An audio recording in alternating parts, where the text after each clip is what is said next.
هل أهل السنة يبغضون أهل البيت عليهم السلام؟ أهل السنة والجماعة إنهم يحبون أهل البيت.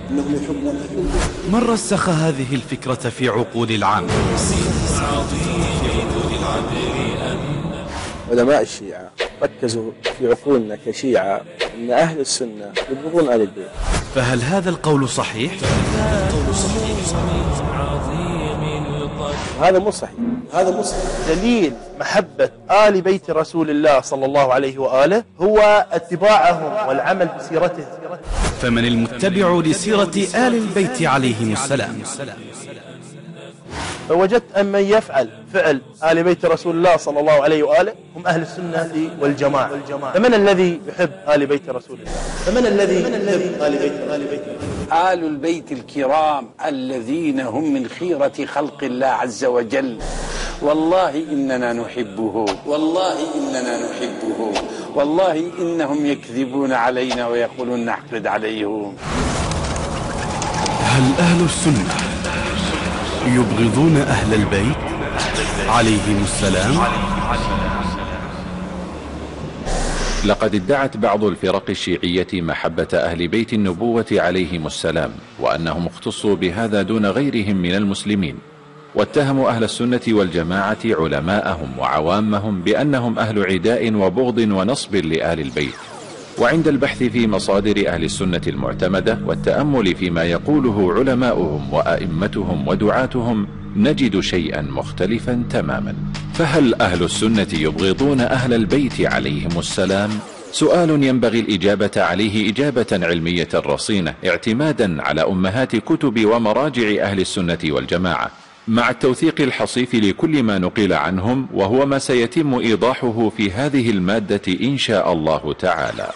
وكذلك السؤال الثاني: من هم هؤلاء أهل البيت؟ يرى علماء الشيعة الاثني عشرية حصر آل البيت في علي وفاطمة وابنيهما وفي 9 من أبناء الحسين فقط.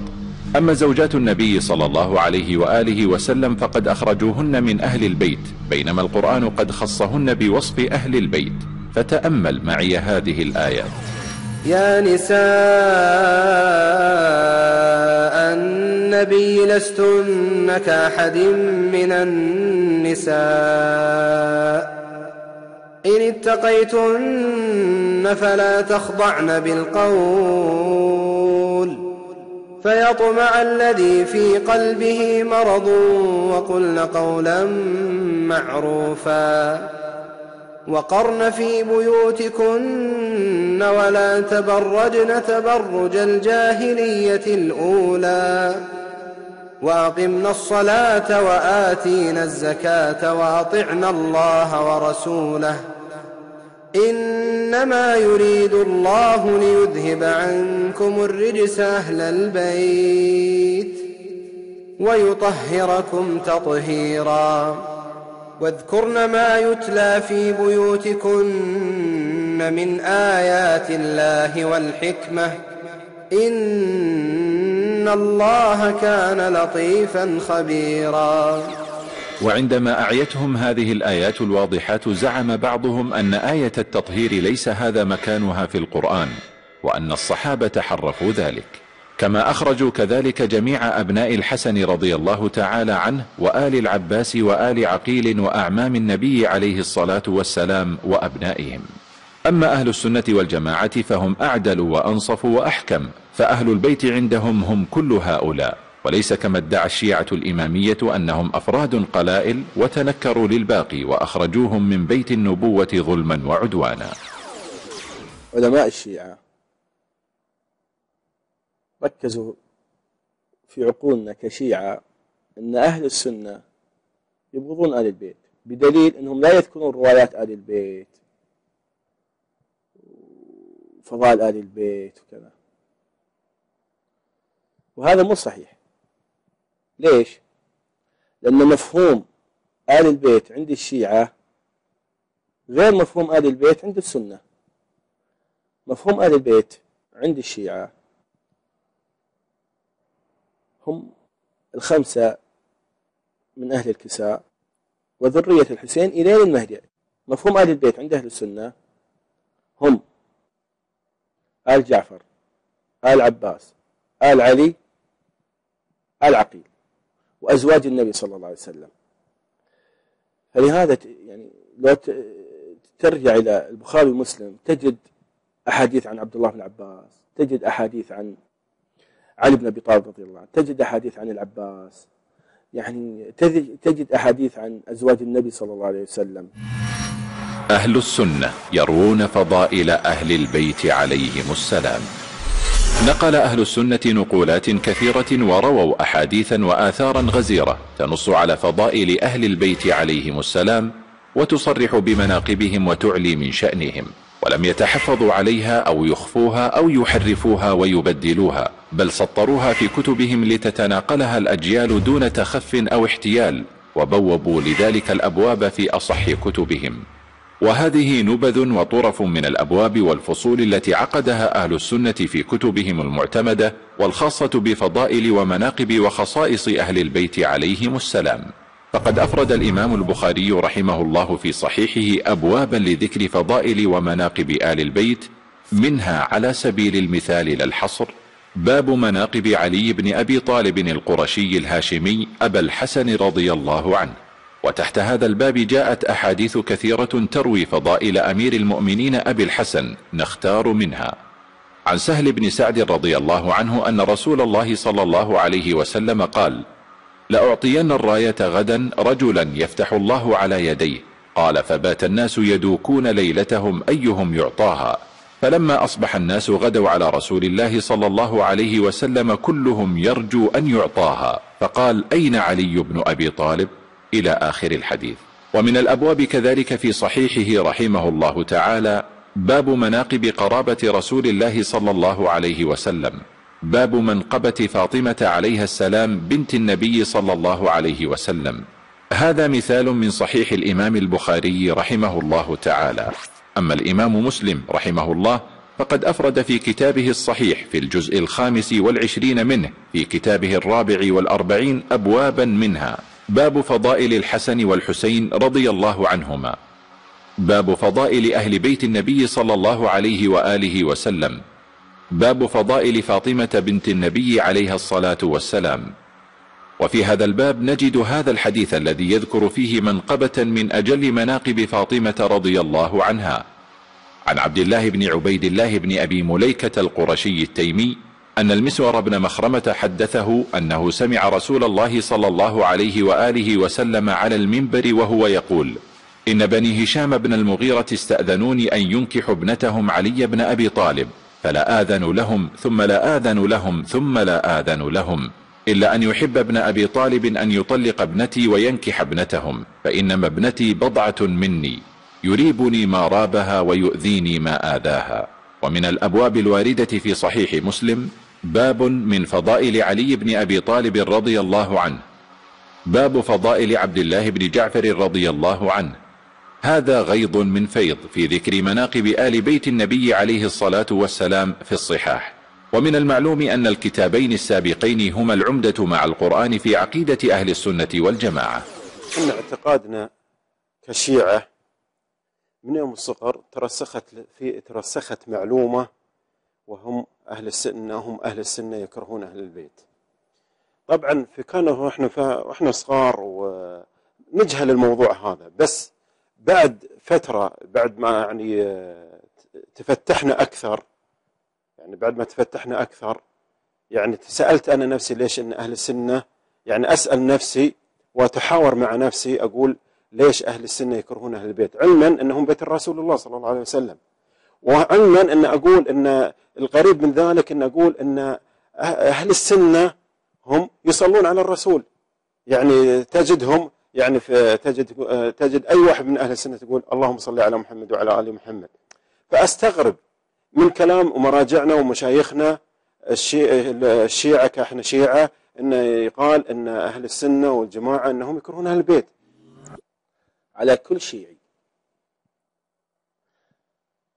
إذا أراد أن يدين أهل السنة ببغض آل البيت عليه بقاعدة بفمك من فمك ودينك أدينك. يعني من كتب أهل السنة وعلماء أهل السنة يدين أهل السنة، وكلام علماء أهل السنة يدين السنة. الآن لو ذهبنا إلى كتب أهل السنة وذهبنا إلى الكتب المعتمدة عندهم، الكتب الصحيحة عندهم، البخاري ومسلم، وفتح الكتاب وقرأ الكتاب، قرأ البخاري كامل، وجد فيه باب مناقب علي بن أبي طالب، وباب مناقب فاطمة رضي الله عنها، وباب مناقب الحسن رضي الله عنه، وباب مناقب الحسين. الروايات اللي تتكلم وترغب بحب آل البيت، مثلا أذكركم الله بأهل بيتي، أذكركم الله بأهل بيتي، ورواية فاطمة، والرواية اللي تقول فاطمة بضعة مني من آذاها فقد آذاني. هل يعقل أن أهل السنة بعد قراءتهم هذه الروايات هل يبغضونهم؟ سبحان الله، الله سبحانه وتعالى عز وجل أنعم علي بالهداية بعد ما أصبحت من أهل السنة والجماعة، واستطلاع الكثير والقراءة الكتب الكثيرة من أهل السنة والجماعة، فوجدت أن مشايخ أهل السنة والجماعة، ووجدت أهل السنة والجماعة أنهم يحبون أهل البيت. والقريب بذلك يعني حتى أنا استغربت يعني تجد من مشايخ وعالم من علماء السنة أن سمى من أسماء أهل البيت، اللي هو يعني الشيخ محمد بن عبد الوهاب سمى علي، سمى الحسن والحسين، سمى ابنته فاطمة. يعني أقول هل يعقل يعني أنه يسمي من يكرههم؟ أما الإمام البزار رحمه الله فقد ألف جزءا مستقلا في مسنده سماه فضائل أهل البيت، جمع فيه كثيرا من الأحاديث التي تذكر مناقبهم وفضائلهم. وقد أفرد الإمام الترمذي رحمه الله في جامعه أبوابا عديدة في ذكر فضائل آل البيت عليهم السلام، منها باب مناقب علي بن أبي طالب رضي الله عنه، وله كنيتان أبو تراب وأبو الحسن. باب قول الأنصار كنا نعرف المنافقين ببغضهم علي بن أبي طالب، وغيرها من الأبواب الكثيرة في ذكر فضائل علي عليه السلام. باب مناقب أبي الفضل عم النبي صلى الله عليه وسلم، وهو العباس بن عبد المطلب رضي الله عنه. باب مناقب جعفر بن أبي طالب رضي الله عنه. باب مناقب أبي محمد الحسن بن علي بن أبي طالب والحسين بن علي بن أبي طالب رضي الله عنهما. وفي هذا الباب حديث عن أبي سعيد الخدري رضي الله عنه قال: قال رسول الله صلى الله عليه وسلم: الحسن والحسين سيدا شباب أهل الجنة. ومن الأبواب في جامع الترمذي باب إن ابني هذا سيد، أي الحسن بن علي رضي الله عنه. وأبواب عديدة في ذكر فضائل سبطي النبي صلى الله عليه وآله وسلم سيدا شباب أهل الجنة الحسن والحسين عليهما السلام. باب فضائل أهل بيت النبي صلى الله عليه وسلم. باب ما جاء في فضل فاطمة رضي الله عنها. وأورد الحديث عن عائشة أم المؤمنين رضي الله عنها قالت: ما رأيت أحدا أشبه سمتا ودلا وهديا برسول الله في قيامها وقعودها من فاطمة بنت رسول الله صلى الله عليه وسلم، وغيرها من الأبواب. وكل هذه الأبواب تحمل أحاديث مروية تقرر وتؤكد على عقيدة حبهم وتوليهم وإعطائهم المنزلة الشرعية التي يستحقونها، دون إفراط أو تفريط، ودون غلو أو جفاء. فهل يبغض أهل البيت من يروي كل هذه الأحاديث في فضائلهم؟ خلينا نشوف من اللي يحب آل بيت رسول الله صلى الله عليه وآله وسلم. عمري ما قريت لآل بيت رسول الله صلى الله عليه وسلم قولهم يا علي، أو قولهم يا حسين، أو قولهم يا زهرة، ولكن أجد دائما أن آل بيت رسول الله صلى الله عليه وسلم لا يذكرون هذا الكلام أو هذا الدعاء. ولكن عندما أرى أو عندما أنظر إلى علماءنا نراهم يحثون على ذكر يا علي ويا زهرة ويا مهدي ويا حسين. فوجدت أن من يفعل فعل آل بيت رسول الله صلى الله عليه وآله هم أهل السنة والجماعة. فمن الذي يحب آل بيت رسول الله؟ روايات أهل البيت في كتب أهل السنة وفي كتب الشيعة فروق واضحة وإليك أخي الكريم هذه المفاجآت. عند إحصائنا لعدد المرويات والآثار عن أهل البيت عليهم السلام في كتب الشيعة المعتمدة، فإننا وجدناها قليلة جدا مقارنة بعدد الروايات الواردة في أمهات كتب أهل السنة والجماعة، وهذا من الغرابة بمكان، إذ أنهم يدعون محبتهم ومع ذلك لا يروون عنهم في كتبهم إلا القليل. ولك أن تلاحظ الفرق الشاسع والبون الواسع بين أعداد الروايات عن أهل البيت في كتب أهل السنة وكتب الشيعة.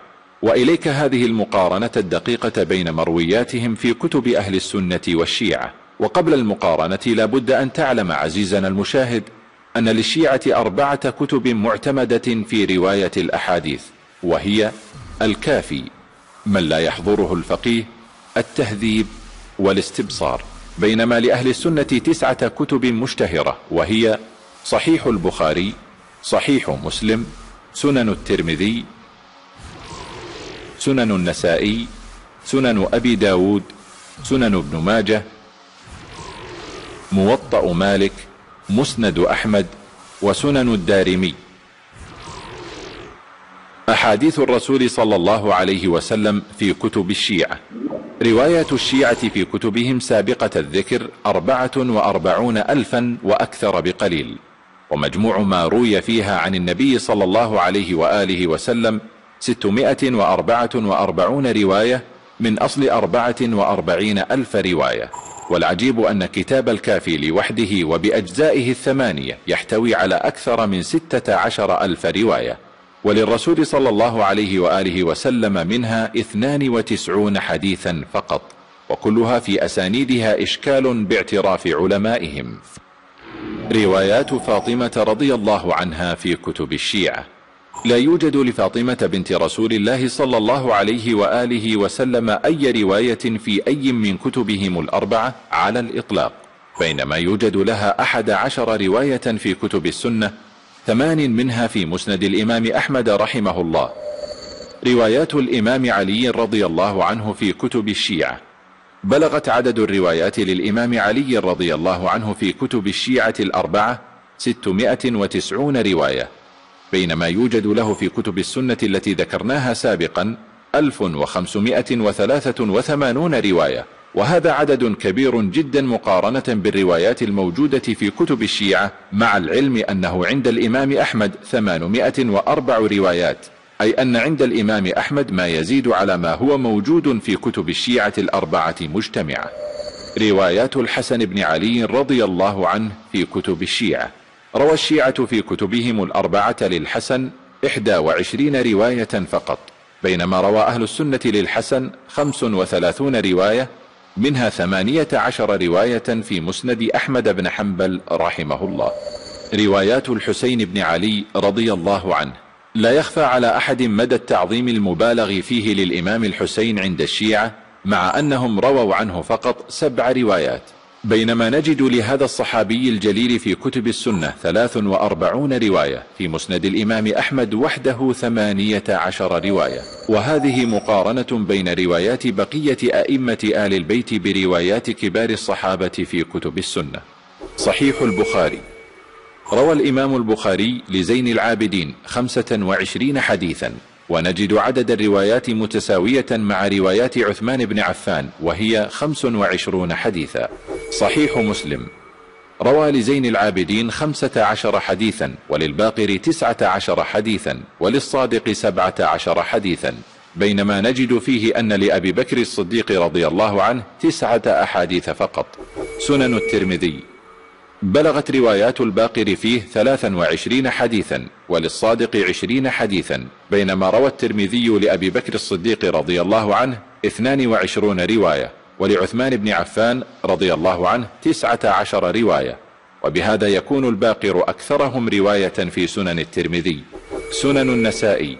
روى النسائي عن الإمام الباقر 56 حديثا، وعن الإمام الصادق 44 حديثا، وبلغت رواياته عن أبي بكر الصديق رضي الله عنه 22 حديثا، وعثمان بن عفان رضي الله عنه 27 حديثا. سنن أبي داود. روى عن زين العابدين 11 حديثا، وعن الباقر 17 حديثا، وعن الصادق 11 حديثا. أما أبو بكر رضي الله عنه فقد روى أبو داود عنه 11 حديثا، وعثمان 15 حديثا، وبهذا يكون الباقر أكثر الجميع.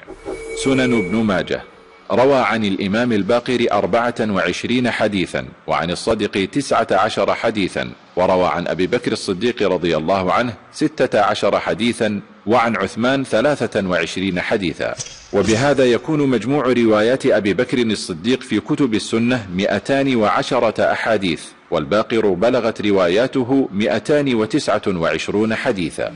وبهذا يتبين أن أهل السنة والجماعة هم من يأخذون بمرويات أهل البيت عليهم السلام، بدليل الفرق الواضح والبون الشاسع بين عدد مروياتهم في كتب أهل السنة وكتب الشيعة. يعني أنا ما أتوقع أهل السنة إنهم يعني لو قرأوا هذه الروايات راح يكرهون أهل البيت. كذلك أنا ما أتوقع أهل السنة لو يكرهون أهل البيت إنهم يذكرون فضائل أهل البيت. يعني في باب مناقب وروايات ترغب بحب أهل البيت ما يقل أنهم يكرهون أهل البيت. حتى المدارس نفسها تدرس الأطفال أو تدرس من الابتدائي إلين الجامعة عن حب آل البيت. يعني يوم كنا صغار احنا كنا نسمع، وانا كنت شيعي كنت أسمع في المدارس الحسن والحسين سيدا شباب أهل الجنة.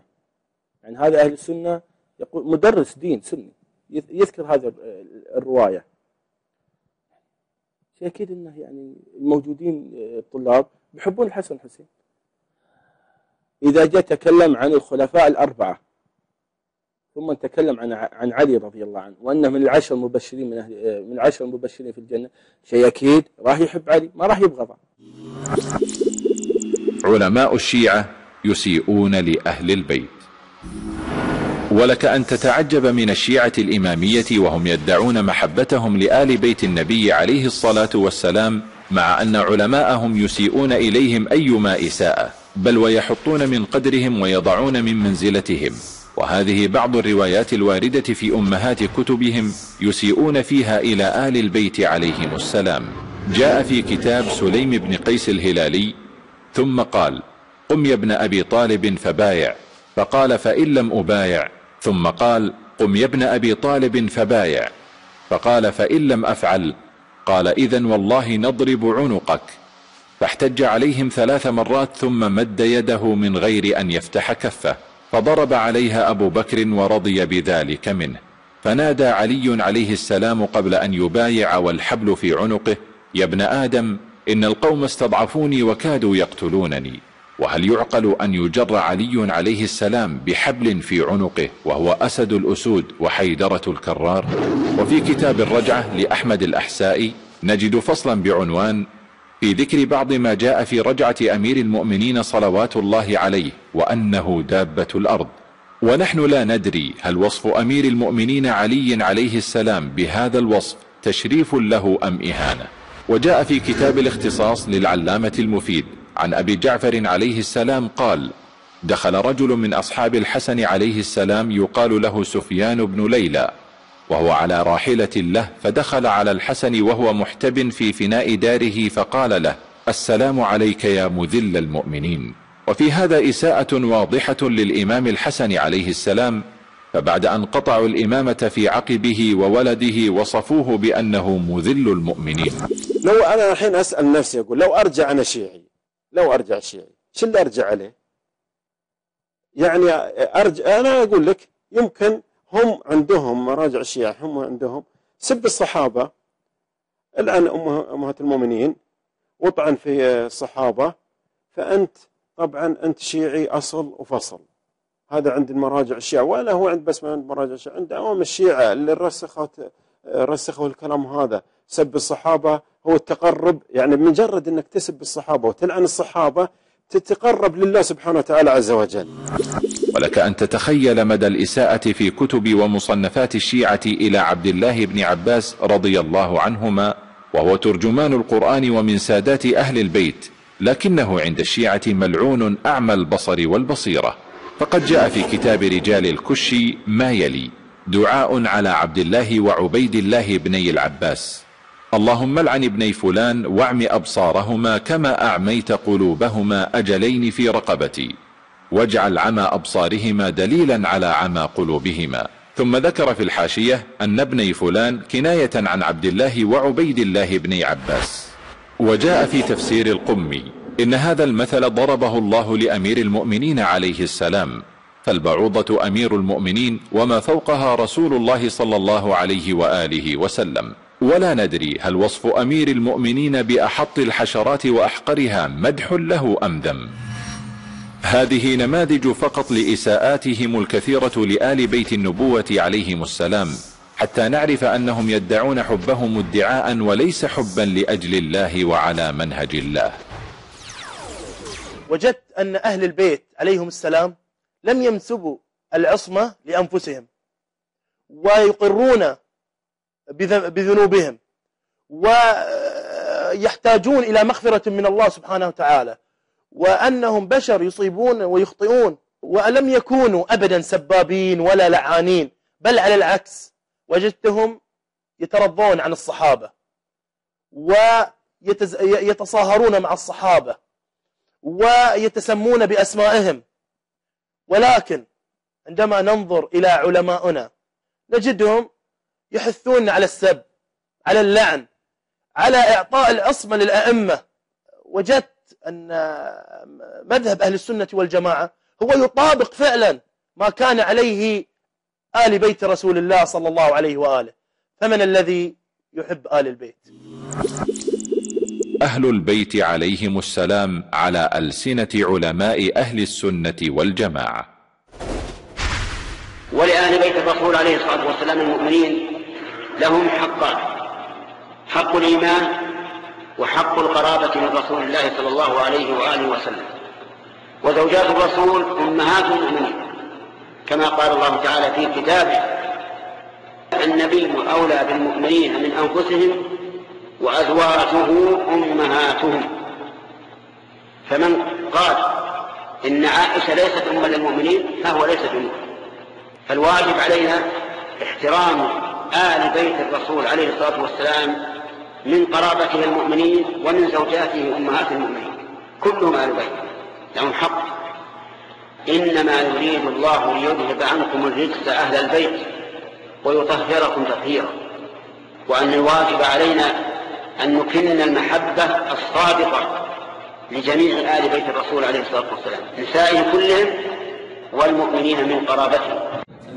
قل لا أسألكم عليه أجرا إلا المودة في القربى. النبي صلى الله عليه وسلم قال: إني تارك فيكم شيئين، ثم قال صلى الله عليه وسلم وعترته، ثم قال: اتقوا الله في أهل بيتي. فأهل بيت النبي صلى الله عليه وسلم الأتقياء هم من خيار الناس، وعلينا محبتهم وناصرتهم ومعرفة مكانتهم. يا إخواني، عترة النبي صلى الله عليه وسلم في زمنه هم من أزكى الناس ومن أكثر الناس تمسك. أنتم لو نظرتم إليهم في زمن النبي صلى الله عليه وسلم تجدهم من علي بن أبي طالب رضي الله عنه، فاطمة والعباس، عبد الله بن عباس وعقيل بن أبي طالب وجعفر بن أبي طالب، من خيار الناس، كانوا من خيار الناس. وجعل النبي صلى الله عليه وسلم لهم حقا، فهم آله، وهم الذين وقفوا معه في الشعب لما حوصر في مكة، وهم الذين حرمت عليهم الصدقة.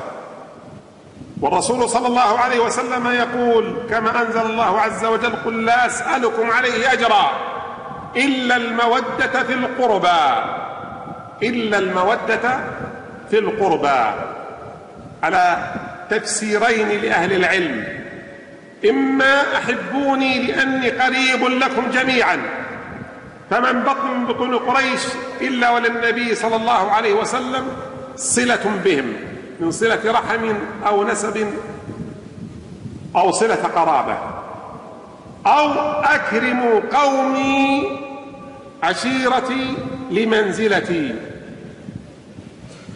وفي الحالتين فإن إكرام آله عليه الصلاة والسلام مطلب شرعي، لهم حق لقرابتهم من رسول الله عليه الصلاة والسلام. لهم حق التوقير والتبجيل وحق المحبة والاحترام، ولهم أكبر من ذلك، لهم شفاعة النبي صلى الله عليه وسلم، وشفاعته شاملة لأمته عليه الصلاة والسلام، شفاعته لأمته عليه الصلاة والسلام لمن آمن منهم وحسن إيمانه. وآل بيته صلى الله عليه وسلم هم أزواجه وذريته وقرابته الذين حرمت عليهم الصدقة، هم أشراف الناس. وقد قال النبي صلى الله عليه وسلم: فاطمة سيدة نساء أهل الجنة، رواه البخاري. وفي الصحيحين أن النبي صلى الله عليه وسلم قال: فاطمة بضعة مني، فمن أغضبها أغضبني. وفي رواية في الصحيحين أيضا: فاطمة بضعة مني، يريبني ما رابها ويؤذيني ما آذاها. وروى البخاري رحمه الله أن النبي صلى الله عليه وسلم قال لعلي بن أبي طالب رضي الله عنه: أنت مني وأنا منك. كما قال النبي صلى الله عليه وسلم عن الحسن بن علي رضي الله عنه: إن ابني هذا سيد، ولعل الله أن يصلح به بين فئتين. البخاري. وعن أبي هريرة رضي الله عنه أن النبي صلى الله عليه وسلم قال لحسن رضي الله عنه: اللهم إني أحبه فأحبه وأحب من يحبه. متفق عليه. أن أهل السنة والجماعة يحبون آل البيت ويوالونهم حقهم ويعتقدون بحق آل البيت. يعني نحن الآن محبتنا للنبي عليه الصلاة والسلام ما تجعلنا نحب أولاده. أنت الآن يا أخي، أنتم الجالسين أمامي ولا اللي يسمعون الآن عبر الإنترنت، أنت لما تحب نبيك ما تحب بنت فاطمة؟ بنت فاطمة ما تعني لك شيء؟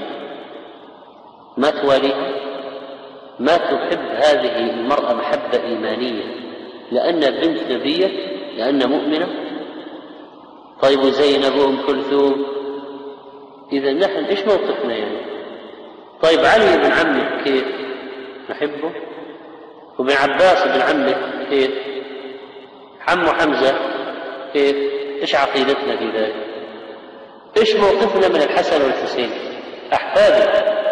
أحفاده.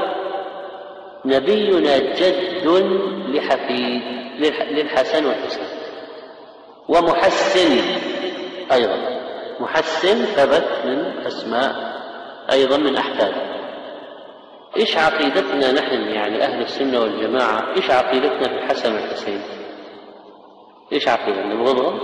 نكرههم؟ بل نحن نحبهم ونواليهم. أحفاد نبينا، أحفاد نبينا. وقد ثبت أن نبينا يحب فاطمة ويحب علي ويحب الحسن ويحب الحسين، فكيف نحن ما نحب شيء يحب نبينا؟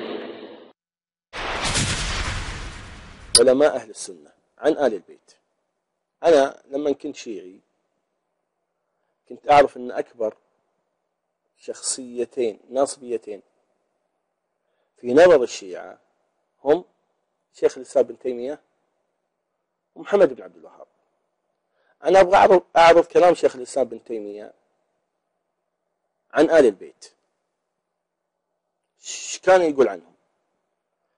طبعا لما سئل شيخ الإسلام ابن تيمية عن مقتل الحسين وش قال؟ قال: من قتل الحسين وأعان على قتله هي لعنة الله والملائكة والناس أجمعين، لا يقبل الله منه صرفا ولا عدلا. ثم انتبه إلى كلمة ورضي بذلك، تجد أنه يدخل من وقت الحسين إلى هذا الوقت. يعني من رضي بقتل الحسين فعليه لعنة الله والملائكة والناس أجمعين، لا يقبل الله منه صرفا ولا عدلا.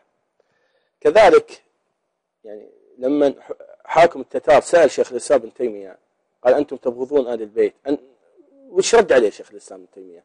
البيت فعليه لعنة الله والملائكة والناس أجمعين. هذه أعم، يعني من أبغض آل البيت. طيب كذلك محمد بن عبد الوهاب، الشخصية اللي كنا نقول الوهابية والوهابية والوهابية. ارجع إلى كتاب محمد بن عبد الوهاب، مثلا كشف الشبهات، إذا ذكر آل البيت، إذا ذكر حديث عن النبي صلى الله عليه وسلم يقول وآله. كذلك كان يعني يتكلم عن فضائل آل البيت، يتكلم عن وجوب الصلاة على النبي في التشهد. أثنى علماء أهل السنة ثناء عابقا وعاطرا على أهل بيت النبوة عليهم السلام، بل وذموا وعادوا كل من ناصب لهم العداء، وليس أدل على ذلك من كلام شيخ الإسلام ابن تيمية رحمه الله تعالى في ذم النواصب الذين يحطون من قدر أهل البيت عليهم السلام. ثناء أهل السنة على الإمام علي بن أبي طالب رضي الله عنه. قال ابن عبد البر رحمه الله في كتابه الاستيعاب: وقال أحمد بن حنبل وإسماعيل بن إسحاق القاضي: لم يروى في فضائل أحد من الصحابة بالأسانيد الحسان ما روي في فضائل علي بن أبي طالب. وكذلك أحمد بن شعيب بن علي النسائي رحمه الله. ويقول ابن تيمية في كتابه منهاج السنة: فضل علي وولايته لله معلوم ولله الحمد من طرق ثابتة أفادتنا العلم اليقيني لا يحتاج معها إلى كذب ولا إلى ما لا يعلم صدقه. ويقول في موضع ثان من نفس الكتاب: وأما كون علي وغيره مولى كل مؤمن فهو وصف ثابت لعلي في حياة النبي صلى الله عليه وسلم وبعد مماته. وبعد ممات علي فعلي اليوم مولى كل مؤمن وليس اليوم متوليا على الناس، وكذلك سائر المؤمنين بعضهم أولياء بعض أحياء وأمواتا. ويقول أيضا: وأما علي رضي الله عنه فلا ريب أنه ممن يحب الله ويحبه الله. ويقول: لا ريب أن موالاة علي واجبة على كل مؤمن كما يجب على كل مؤمن موالاة أمثاله من المؤمنين.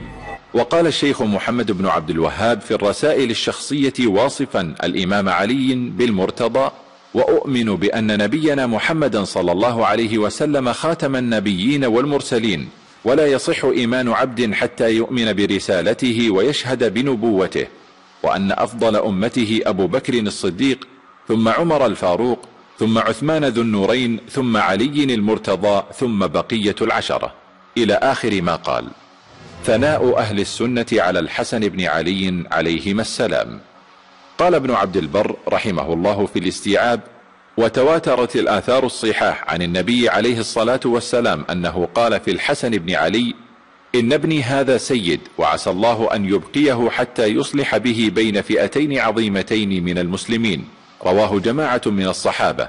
وفي حديث أبي بكرة في ذلك: وأنه ريحانتي من الدنيا. وقال الذهبي يذكر الحسن في السير: الإمام السيد ريحانة رسول الله صلى الله عليه وسلم وصبطه، وسيد شباب أهل الجنة، أبو محمد القرشي الهاشمي المدني الشهيد. وقال أيضا: وقد كان هذا الإمام سيدا وسيما جميلا عاقلا رزينا جوادا ممدحا خيرا دينا ورعا محتشما كبير الشأن. وقال ابن كثير في البداية والنهاية: وقد كان الصديق يجله ويعظمه ويكرمه ويتفداه، وكذلك عمر بن الخطاب، إلى أن قال: وكذلك كان عثمان بن عفان يكرم الحسن والحسين ويحبهما. وقد كان الحسن بن علي يوم الدار وعثمان بن عفان محصور عنده ومعه السيف متقلدا به يجاحف عن عثمان، فخشي عثمان عليه فأقسم عليه ليرجعن إلى منزلهم تطييبا لقلب علي وخوفا عليه رضي الله عنهم. ثناء أهل السنة على فاطمة الزهراء عليها السلام. قال أبو نعيم في الحلية: ومن ناسكات الأصفياء وصفيات الأتقياء فاطمة رضي الله تعالى عنها، السيدة البتول، البضعة الشبيهة بالرسول، ألوط أولاده بقلبه لصوقا، وأولهم بعد وفاته به لحوقا. كانت عن الدنيا ومتعتها عازفة، وبغوامض عيوب الدنيا وآفاتها عارفة. وقال الذهبي رحمه الله في السير: سيدة نساء العالمين في زمانها، البضعة النبوية والجهة المصطفوية، أم أبيها، بنت سيد الخلق رسول الله صلى الله عليه وسلم. وقال: وكانت أصغر بنات النبي صلى الله عليه وسلم على المشهور، ولم يبق بعده سواها، فلهذا عظم أجرها لأنها أصيبت به عليه الصلاة والسلام. ثناء أهل السنة على الحسين بن علي صبط رسول الله صلى الله عليه وسلم رضي الله عنهما. قال ابن عبد البر رحمه الله في الاستيعاب: وكان الحسين فاضلا دينا كثير الصوم والصلاة والحج.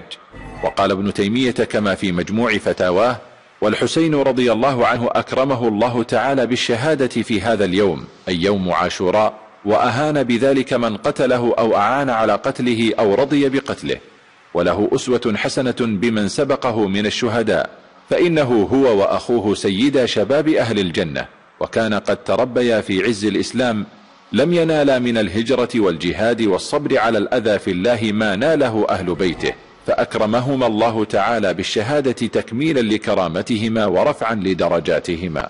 وقال فيه الذهبي رحمه الله في السير: الإمام الشريف الكامل صلى الله عليه وسلم وريحانته من الدنيا ومحبوبه أبو عبد الله الحسين بن أمير المؤمنين أبي الحسن علي بن أبي طالب بن عبد المطلب ابن هاشم بن عبد مناف بن قصي القرشي الهاشمي.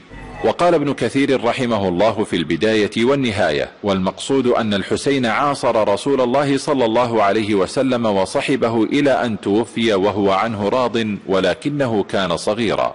ثم كان الصديق يكرمه ويعظمه، وكذلك عمر وعثمان، وكان معظما موقرا.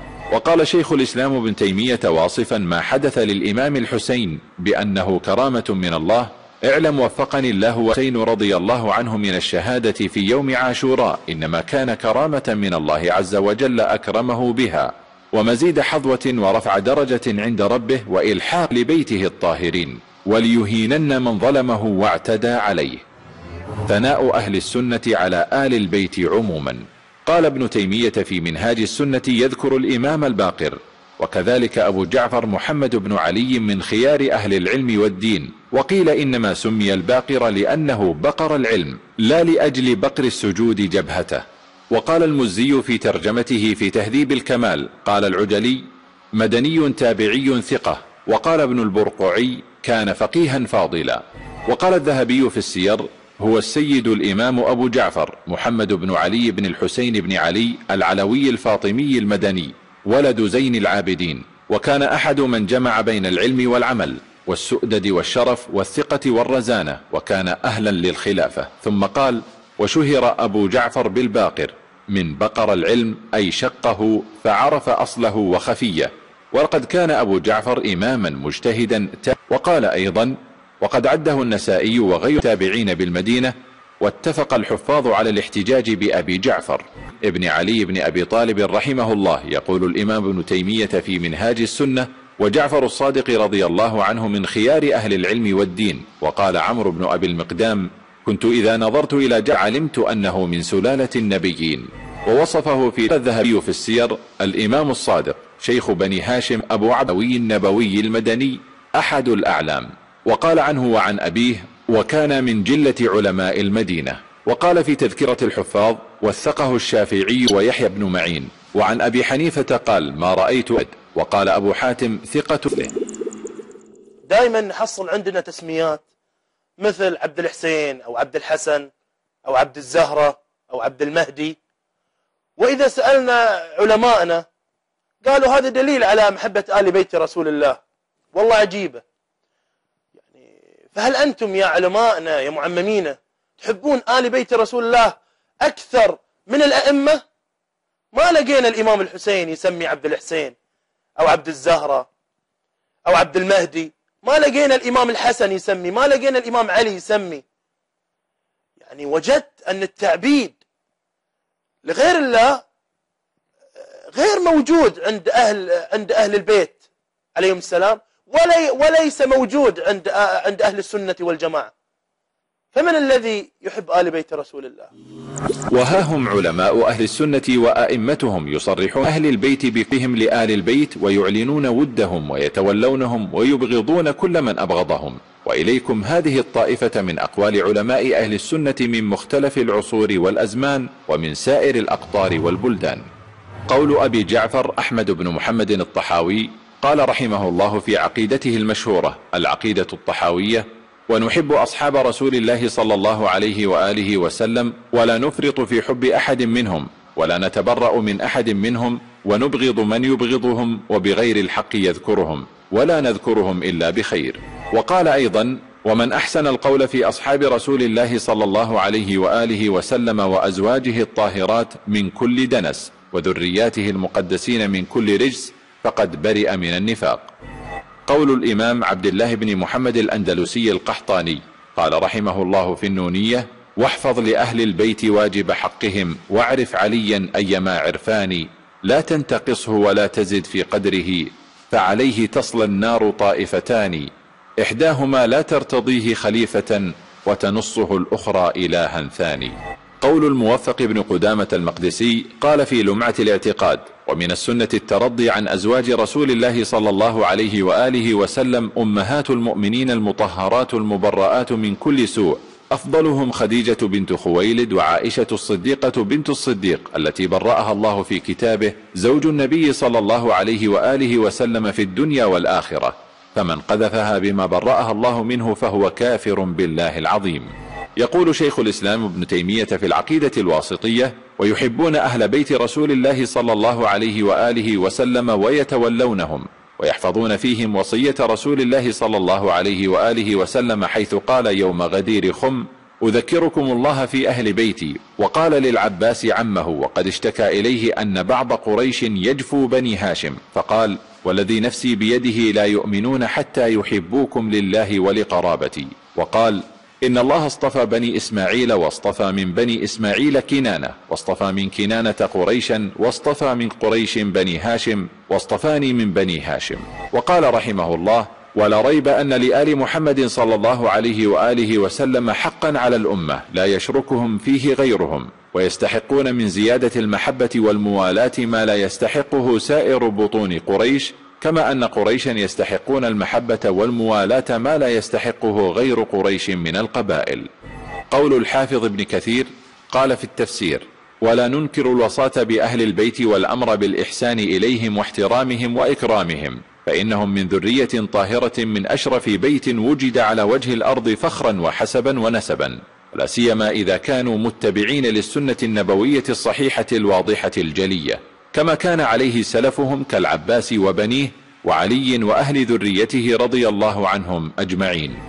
قول العلامة عبد الرحمن بن ناصر السعدي قال في كتابه التنبيهات اللطيفة: فمحبة أهل بيت النبي صلى الله عليه وآله وسلم واجبة من وجوه، منها أولا لإسلامهم وفضلهم وسوابقهم، ومنها لما يتميز به من قرب النبي صلى الله عليه وآله وسلم واتصالهم بنسبه، ومنها لما حث عليه ورغب فيه.